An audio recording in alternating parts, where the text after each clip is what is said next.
오늘 말씀 여호수아 7장 25절 26절 말씀입니다.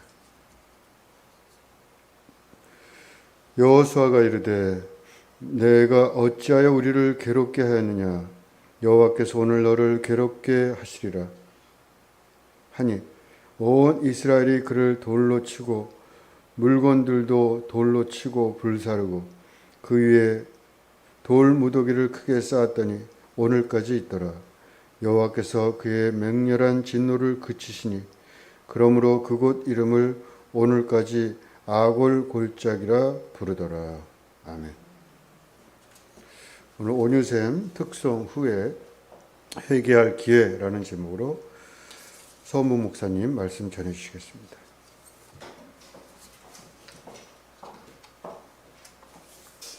여러분 영상 잘 보셨습니까? 혹시 이 영상 처음부터 끝까지 보시고 어떤 생각이 드셨습니까? 사실은 교회에서 언제든 볼 수 있는 그런 간증 영상인 것 같습니다.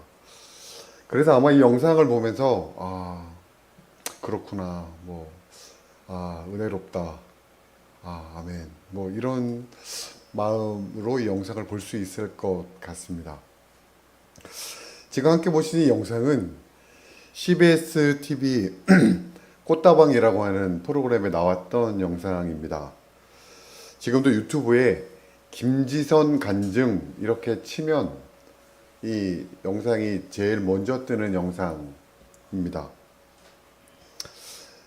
누가 봐도 김지선 씨를 모르면 모르지만 누가 봐도 개그맨 김지선 씨의 영상인 걸 아는데 제가 여러분께 유튜브에 개그맨 김지선 영상이라고 검색하면 안다고 말씀을 드린 이유가 있어요. 혹시 생각이 있으신 분은 한번 유튜브에 한번 검색을 해보세요. 검색을 해보면 이 영상이 굉장히 욕을 많이 먹는 영상이에요. 이 영상이. 여러분, 이 영상이 왜 욕을 많이 먹는지 짐작이 되십니까? 권사님 짐작이 되시나요?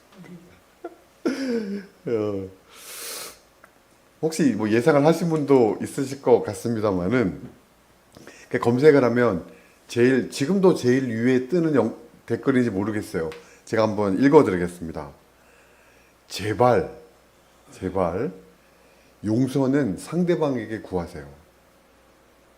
용서는 누가 해주는 건가요? 난 이런 간증이 너무 싫음. 그리고 굉장히 길어요. 진짜 반성하신다면 본인이 진짜 무엇을 잘못했는지 생각하세요. 사실 그 댓글을 제가 읽으면서 느끼는 첫 느낌은 뭐였냐면 이 사람은 분명히 교회를 다니는 사람은 아닐 것이다. 혹은 그리스도인은 아닐 것이다.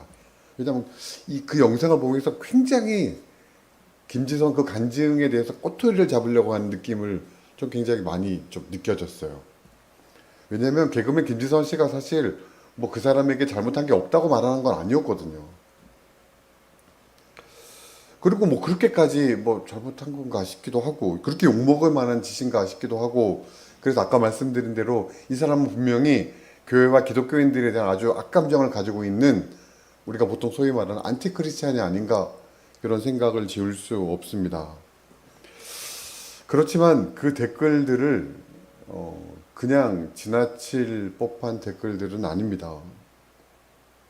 오늘 이 영상을 함께 본 이유는 사실 분명합니다.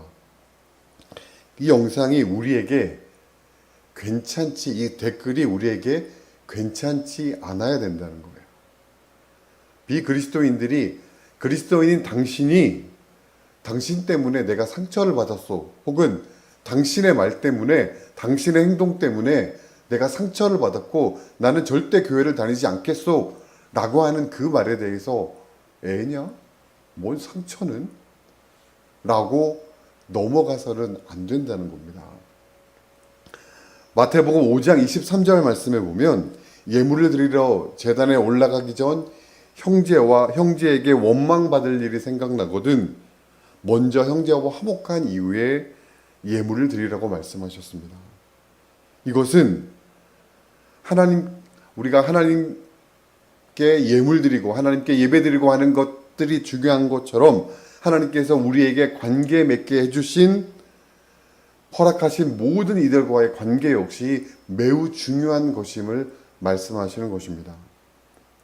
그런데 우리는 너희의 죄가 주홍같이 붉을지라도 흰 양털같이 희게 해주시겠다는 그 말씀을 앞세워서 그 하나님의 사랑을 앞세워서 연자맥도를 메고 목에 연자맥도를 메고 물에 빠뜨리는 것보다 더 심각한 죄 앞에서 우리는 너무 무덤덤한 것은 아닌가 하는 겁니다. 아마 여기 재단에서 여러분 앞에 목청껏 말씀드리고 있는 저 역시 마찬가지가 아닐까 싶습니다.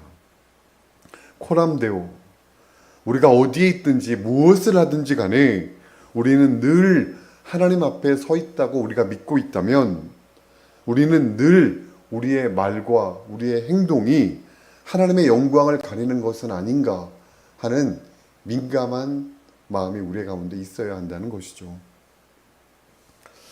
여러분, 오늘 우리가 함께 읽은 성경 말씀은 하나님께서 아간의 범죄를 친히 밝히시는 내용입니다. 하나님께서 애굽에서 430년 동안 종살이한 이스라엘을 적과 꿀이 흐르는 가나안 땅으로 인도하셨고 마침내 40년의 광야 생활을 마치고 가나안 땅에 입성하였습니다. 그 첫 번째 관문으로 이스라엘은 여리고성을 마주하게 되었습니다. 아니, 사실은 여리고성을 마주하기 전에 그들은 요단강을 건너는 길을 두고 있었죠.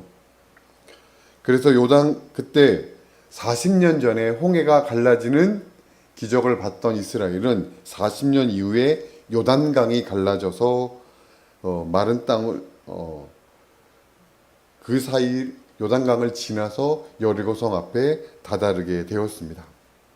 사실 홍해와 요단강이 다른 것은 홍해가 갈라졌을 때는 하나님께서 홍해를 가르신 이후에 이스라엘이 홍해를 건너는 것이었고 40년이 지나서 광야의 믿음의 생활들을 연단의 생활들을 견디고 난 이후에 요단강에서는 넘실거리는 그 강을 하나님께서 가르실 것을 믿고 요단강에 발을 내딛는 것 차이 정도였을 겁니다.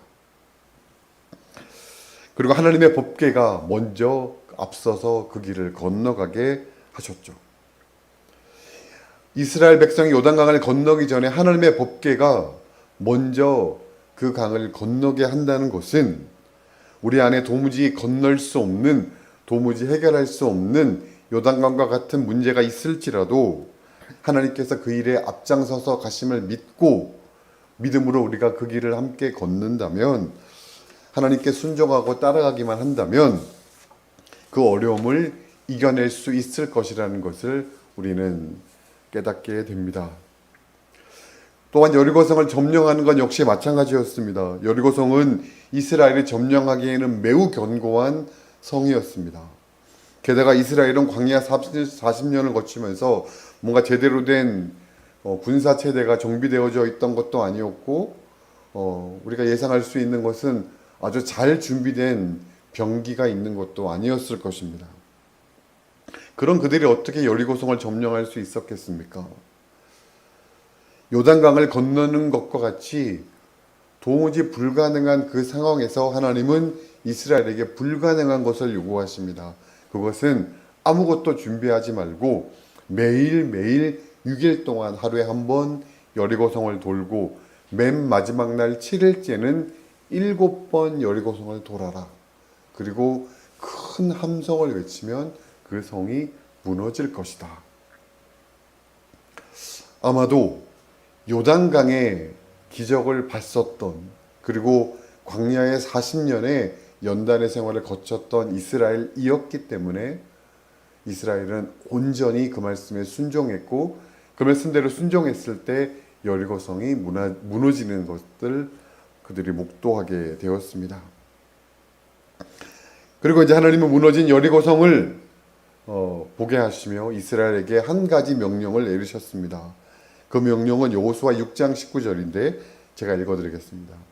은금과 동철 기구들은 다 여호와께 구별된 것이니 그것을 여호와의 곳간에 드릴지니라 하니라. 은금과 동철 기구들을 하나님께서 구별하여 쓰실 것이기 때문에 그것에 욕심을 내지 말라는 말씀이시죠. 그런데 오늘 성경에 보면 유다 지파, 세라의 증손, 삽디의 손자, 갈미의 아들 아간이 그 물건 가운데 일부를 탐을 내서 감추어 두는 사건이 일어났습니다. 성경에 아주 세밀하게 기록하고 있죠. 성경에 왜 그렇게 세밀하게 그냥 아간이 훔쳤다라고 말을 하면 좋은데 왜 이리 세밀하게 성경은 그것을 기록하고 있을까? 조금 이따가 다시 한번 생각해 보겠습니다. 오늘 본문을 보니까 아간이 감추어둔 것이 그렇게 큰 것은 아니었습니다. 아름다운 외투 한 벌과 은 200세겔, 금 50세겔, 한 세겔은 11g 정도 된다고 합니다. 그러니까 은 2.2kg, 금 550g. 그럼 뭐 돈으로 얼마 정도 될까요? 아니 그것이 여리고성에 있는 그 물건과 비교할 때 어느 정도나 될까요? 아주 작은, 너무나 작은 일부분, 어쩌면 그냥 무시해도 될 법한, 그래서 이스라엘 사람들이 미처 깨닫지 못했었던 그런 아주 작은 미미한 것 아니었겠습니까? 그런데 그 결과는 매우 참혹했습니다. 여리고성을 무너뜨린 이스라엘이 그보다 훨씬 작은 아이성을 함락하는 그 전쟁에서 대패하게 된 겁니다. 이 소식을 들은 여호수아는 하나님의 궤 앞에 엎드려서 머리에 티끌을 뒤집어 쓰고 죄를 뒤집어 쓰고 옷을 찢으며 회개하였다고 했습니다. 그리고 하나님께 그 이유를 물었습니다. 그래서 하나님께서 말씀하시기를 이스라엘 가운데 하나님의 명령을 어기고 전리품 가운데 일부를 감춘 사람이 있다고 말씀하시죠. 여러분 혹시 돈 계산해 보신 적 있으십니까? 뭐 가계부를 쓰시거나 뭐 아니면 뭐 뭔가 이제 우리 권사님 뭐 장사를 하시다 보면 뭐 이렇게 돈 계산하는 돈이 안 맞는 거예요. 그러면 장부를 막 뒤져가면서 어디가 안 맞나, 돈이 언제 들어왔는데 이걸 언제 나갔나 세밀하게 찾죠. 그래서 여기가 여기 나가는 게 안 나갔구나. 여기 들어온 걸 요걸 안 잡았구나. 그렇게 해서 우리가 발견을 하게 됩니다. 마치 그런 것처럼 느껴지지 않으십니까? 하나님이 뭔가 비는데 내가 다 곳간에다 드리라고 했는데 이게 좀 뭔가 비는데 뭐지? 여호수아에게 찾아봐라 이런 것 같은 느낌을 받지 않으십니까? 근데 사실은 그런 것이 아닙니다.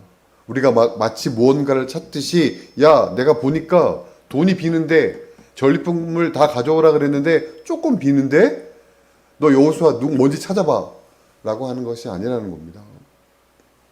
하나님은 사실 이미 여호수아에게 말씀하셨다고 하는 것은 아간이 그 전리품 가운데 일부를 감추었다는 것을 아셨다는 겁니다. 그래서 아이성 싸움을 하기 전에 기록되어져 있는 성경 말씀을 보면 7장 1절 말씀에 하나님께서 진노하셨다고 기록하고 있어요. 하나님이 아셨다는 것을 이미 알고 계셨다는 것을 7장 1절에 말씀하고 있다는 거죠.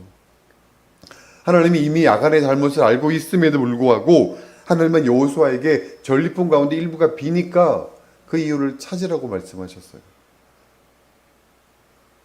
근데 아간이라고 말씀하지 않으셨다는 거죠. 하나님은 여호수아에게 그 지파대로 다 나오게 하고 그 가운데 제비를 뽑게 하셨습니다. 근데 먼저 유다 지파가 뽑혔고 또 제비를 뽑았겠죠. 그 가운데 세라 족속이 뽑혔고 그 가운데 삽디가 뽑혔고 삽디의 가족이 뽑혔고 삽디의 가족 가운데 아간이 뽑히게 된 거죠. 마치 뭔가 그물을 몰아가듯이 아간으로 점점 수사의 망을 좁혀가듯이 그렇게 아간으로 좁혀갔다는 겁니다. 여러분 아시다시피 성경에 제비뽑기의 개념은 우리의 로또의 개념이 아닙니다. 재수 좋으면 걸리고, 재수 좋으면 안 걸리고, 재수가 안 좋으면 걸리고, 이런 개념이 아니라는 겁니다. 제비뽑기는 하나님 앞에 모든 것을 맡기는 것이며 하나님께서 그 모든 것들을 주관하신다는 것을 믿는 믿음에서 나옵니다. 결국 제비뽑기로 잘못을 한 아간이 걸리게 되었죠. 앞서 말씀드린 대로 아간이 숨겼던 그 전리품은 그 여리고의 전리품 가운데 극히 일부분에 불과한 것이었을 겁니다. 그리 큰 문제가 되는 일이 아니었다는 겁니다. 그렇지만 하나님은 이스라엘 안에 있는 작은 불순종의 죄까지도 온전히 제하기를 원하셨다는 겁니다. 여러분, 그렇다면 그것이 하나님의 목적이라고 한다면 굳이 그렇게 제비뽑기를 할 필요도 없이 하나님이 분명히 아간인 것을 아셨으니 여호수아야, 아간이 잘못을 범했다. 그러니 아간을 제해라 라고 말씀하시면 되지 않았겠습니까? 아까 말씀드린 대로 마치 물고기를 그물에 몰아가듯이 아간을 압박하듯이 그렇게 제비뽑기로 아간을 몰아갈 필요가 있었겠냐는 거죠. 다 알고 계셨음에도 제비뽑기를 하셨던 이유는 분명합니다. 하나님은 아간에게 기회를 주고 싶으셨을 겁니다. 스스로 돌이키고 회개할 수 있는 기회를 주고 싶으셨을 거라는 겁니다. 여러분, 비슷한 사건이 신약에도 나오는데 초대교회 아나니아와 삽비라가 그 초대교회 교인들이 모든 재산을 교회에 헌금을 할 때에 일부를 감추었었죠. 그 사건을 통해서 우리가 깨달을 수 있는 것은 하나님께서 끊임없이 아나니아와 삽비라의 회개의 그 기회를 기다리셨다는 거죠. 마찬가지로 하나님은 아간에게도 그 기회를 끊임없이 계속적으로 주셨을 거라는 거죠. 이스라엘 안에 있는 그리 주목할 만한 것이 아닌 작은 문제를 일으킨 아간. 그렇지만 하나님이 거룩하시듯 거룩하고 구별된 백성인으로 살아가기를 기대하시는 그 하나님의 뜻에 따라서 아간이 잘못을 돌이키고 회개하기를 하나님은 기대하셨다는 거죠. 이제라도 돌이키라. 그걸 말씀하시는 하나님 아버지의 사랑이 오늘 우리가 읽은 본문에서 우리가 발견할 수 있는 내용이라는 것입니다. 시편 32편 3절 4절 말씀에 보면 내가 입을 열지 아니할 때에 종일 신음함으로 내 뼈가 쇠하도다. 주의 손이 주야로 나를 누르시오니 내 진액이 빠져서 여름 가뭄에 마름같이 되었나이다. 이 시편 지금 읽어드린 구절을 읽어보면 하나님이 나를 마치 무언가 진액을 짜듯이 나를 쥐어짜는구나 라고 하는 구절처럼 읽혀지는 이 시편 32편 3절 4절 구절은 다윗이 하나님 앞에 회개할 때에 적은 탄식 참회시입니다. 근데 다윗이 이 시편을 고백하면서 고백하는 것이 무엇이냐 하면 하나님이 끊임없이 나를 회개하게 하시는구나. 하나님이 끊임없이 내 삶을 통해서 나를 돌이키게 하시는구나. 그래서 시편 30편 1절 말씀에 구절이 무엇이냐면 허물의 사함을 받고 여호와께 허물의 사함을 받는 자가 얼마나 복된가. 그러면서 하나님이 끊임없이 내 삶 속에서 마치 나를 쥐어짜듯이 내 진액을 다 쥐었다듯이 나를 괴롭히는 것처럼 내가 온전히 거룩하게 서기를 원하시는구나 라고 고백하는 것이 시편 32편입니다. 하나님의 백성으로서 우리는 그 거룩이라고 하는 성도라고 하는 거룩한 무리라고 하는 그 단어에 합당한 삶을 살아야 합니다. 오늘 말씀의 내용처럼 주님이 우리의 삶에 금하신 것들을 불순종하는 것들에 대해서 우리가 순간순간 매일매일 돌이키는 삶이 우리 가운데 있을 수 있어야 합니다. 회개는 돌이키는 것입니다. 그렇다면 그것은 내가 그것을 다시 하지 않겠다고 주님 앞에 결단하는 것이 회개입니다. 그리고도 여전히 동일한 잘못을 범했을 때 우리는 또 회개합니다. 온전히 돌이키겠다고 결단합니다. 주님이 성령의 신음을 통해 우리의 마음 가운데 우리의 심령을 통해 사인을 주실 때 우리는 끊임없이 주님 앞에 돌이키는 삶이 될 수 있어야 한다는 거죠. 어떤 여자가 죽을 병에 걸렸다고 합니다. 너무나 절망스러운 상황이었고 그 고통성에 신음하다가 기도해야겠다는 생각이 들었고 하나님 앞에 기도해야 했습니다. 그런데 하나님께서 그 마음 안에 말씀하시는 것이 내가 너를 회복시키겠다는 겁니다. 이 여인이 말합니다. 하나님 그 약속대로 만약 저를 회복시키신다면 제가 지금부터는 하나님 뜻대로 온전히 살아가겠습니다. 내 자녀들을 하나님의 자녀로 키우고 하나님의 말씀으로 온전히 양육하겠습니다. 하나님 그 기도를 정말로 들으셨는지 그가 온전히 고침을 받게 되었습니다. 그런데 이 여인이 시간이 지나면서 점점 그 역시 결심이 사그러져 가는 거예요. 그냥 내 뜻대로, 내 욕심대로, 내 마음대로 살아가게 됐습니다. 그러다가 이 여인이 아주 큰 사고를 또 경험하게 되었다고 합니다. 그제서야 이 여인이 돌이켰지만 후회했지만 돌이킬 수 없었다라고 하는 내용입니다. 사랑하는 여러분, 우리는 모두가 예수님을 믿고 돌이킨 회개한 기억이 있지 않습니까? 이제는 내 뜻과 내 욕심대로 살지 않겠다고 하나님의 뜻에 합당하게 살겠다고 그렇게 결심하고 통에 자복한 기억이 있지 않습니까? 그렇다면 그 이후에 이제는 정말 온전히 그 말씀대로 우리는 살아갑니까? 오늘 성경에서 오늘 살피지는 않았지만 아이성과의 전투에서 이스라엘이 대패하게 된 것은 단순히 아간의 범죄만은 아니었습니다. 좀 더 깊이 들어가 보면 사실은 아간의 잘못이 아니라 이스라엘 전체의 잘못이었습니다. 이스라엘이 요단강을 건널 때에도 하나님의 법궤를 앞세워서 요단강을 건넜습니다. 그리고 이스라엘이 여리고성을 덜 때에도 늘 하나님의 법궤가 앞장서서 그 길을 걸어갔었습니다. 그것은 하나님께서 이스라엘에게 온전한 순종을 요구하시는 것이었습니다. 그런데 아이성과의 싸움은 그러지 않았습니다. 여호수아는 아이성에 정탐꾼을 보냈습니다.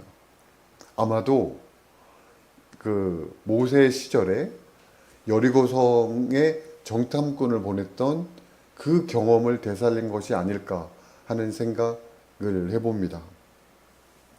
그래서 그 성은 여리고성에 비해서 너무나 약한 성이기 때문에 한 2~3천 명으로 점령할 수 있다는 보고를 받았고 그래서 그 전쟁에 침투를 시킵니다. 그리고 대패해서 쫓겨나게 되었다는 거죠. 뒤늦게 여호수아는 하나님 앞에 죄를 뒤집어쓰고 그 원인을 묻습니다. 그리고 아간의 잘못을 말씀하시죠. 그런데 사실은 하나님 앞에 이스라엘은 묻지 않았다는 거예요. 여호수아를 포함해서 모든 이스라엘이 말입니다. 늘 하나님께 물었고 늘 하나님의 뜻을 쫓았던 이스라엘이 아이성 앞에서 그 정도는 우리가 할 수 있지. 그 정도는 우리의 계획으로 할 수 있지. 그 정도는 우리의 힘으로 할 수 있지. 그렇게 하나님을 자신의 계획에서, 민족의 계획에서 배제시켰다는 거죠. 왜 지금까지 잘 해오다가 그런 잘못을 범하지? 그렇지만 사실 그것은 우리의 모습 아닙니까? 지금까지 정말 믿음 생활 잘했고, 지금까지 정말 기도 생활 잘했고, 지금까지 정말 하나님의 뜻대로 열심히 잘 살았던 것 같은 느낌을 가지고 살아왔는데 어느 한순간 우리가 거꾸러지게 되더라는 거죠.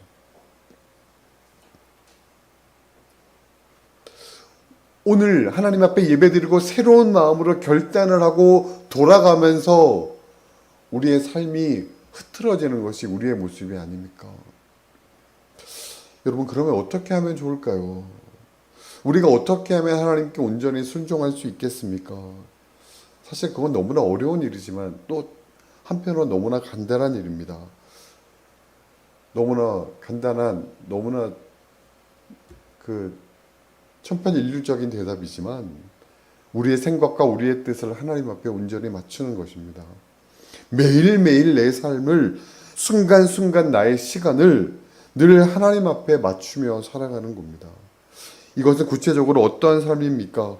매일매일 순간순간 기도하고 하나님의 말씀을 사모하는 삶입니다. 돌아가신 저희 아버지, 제가 어제 벌초를 다녀왔는데 그럴 때는 또 아버지 생각을 하게 되죠. 돌아가신 아버지가 저희를 양육하면서 늘 제 1순위가, 가훈의 제 1순위가 정직이셨어요. 아버지의 그 가르침을 잊지 않는 방법이 뭘까요? 그건 아버지의 그 가르침을 늘 내 머릿속으로 생각하는 것밖에 없지 않겠습니까? 마찬가지로 우리가 하나님의 뜻에 합당하게 살기 위해서는 우리가 늘 하나님의 뜻을 우리의 마음의 중심에 두고 살아가야 한다는 겁니다. 주의 말씀은 내 발의 등이요 내 길의 빛이라라고 하는 그 고백의 말씀을 우리가 믿고, 하나님의 말씀이 내 발의 등이요 내 길의 빛이 되어 달라고 하는 믿음을 가지고 우리가 늘 그 말씀에 집중하며 살아가야 한다는 겁니다.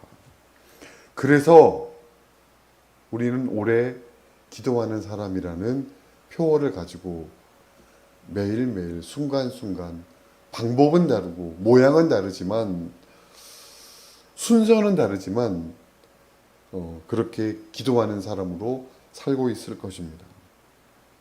그런 면에서 우리가 매 주일 접하는 기도일지는 매우 의미 있는 것일 겁니다.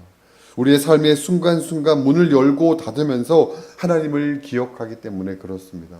우리의 눈을 만지면서, 우리의 귀를 만지면서, 우리의 입을 만지면서 우리의 눈과 귀와 입에 하나님이 가득하기를, 하나님의 뜻이 가득하기를, 하나님의 온전하신 말씀이 가득하기를 우리는 사모하기 때문에 그렇습니다.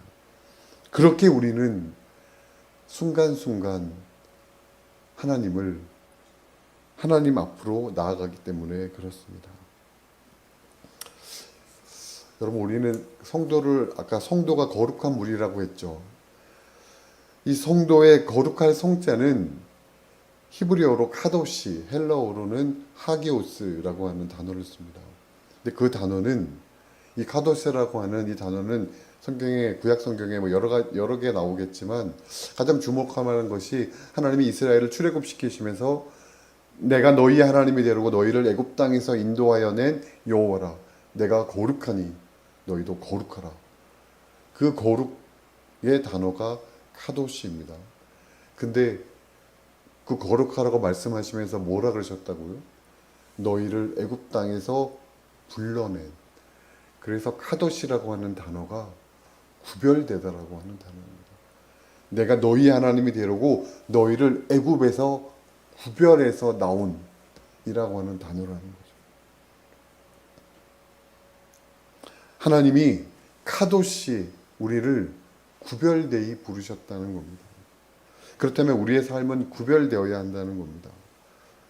그건 잘 알죠. 우리가 그거 모르니까, 우리가 늘 듣는 이야기지 않습니까? 너무나 잘 안 됩니다. 그래서 주님은 성령을 우리 가운데 보내셨다는 겁니다. 우리가 거룩하게 하나님의 뜻대로 구별된 삶을 살아갈 수 있도록 말없는 탄식으로 우리를 위해 끊임없이 탄식하는 그 민감한 성령의 탄식을 들으라고 주님은 성령을 우리 가운데 주셨다는 거죠. 그래서 성령께서 우리 안에 끊임없이 매 순간순간마다 탄식하신다는 겁니다. 신음하신다는 거죠. 우리가 그리스도인이라면 이 성령의 신음을 들을 수 있어야 합니다. 우리가 그리스도인이라면 이 성령의 신음에 민감할 수 있어야 합니다.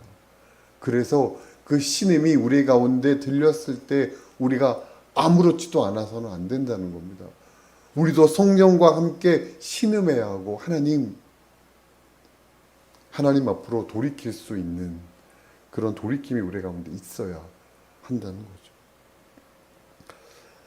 끊임없이 하나님 앞으로 우리를 돌이키는 우리 안에 이러한 간절함이 매 순간순간마다 우리의 눈을 만질 때, 귀를 만질 때, 입을 만질 때, 문을 만질 때, 숨을 쉴 때 그렇게 그런 민감함이 우리 가운데 늘 있을 수 있기를 주님의 이름으로 간절히 축원합니다.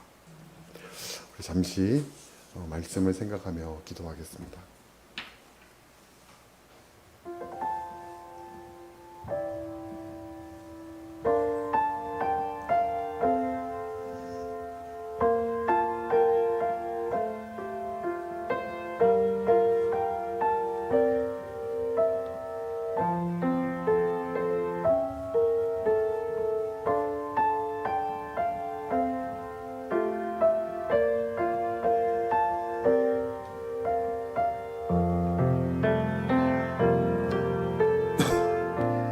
이와 같이 성령이 말할 수 없는 탄식으로 우리를 위하여 친히 간구하시느니라. 우리를 위하여 오늘도 우리의 영혼을 부여잡고 끊임없이 우리를 위해 탄식하시는 하나님의 그 탄식을, 성령의 그 탄식을 우리가 느낍니다. 그리고 다시 우리의 마음과 우리의 삶을 하나님 앞으로 돌이킵니다. 우리 안에 이러한 하나님에 대한 민감함이 늘 있게 인도하여 주옵소서.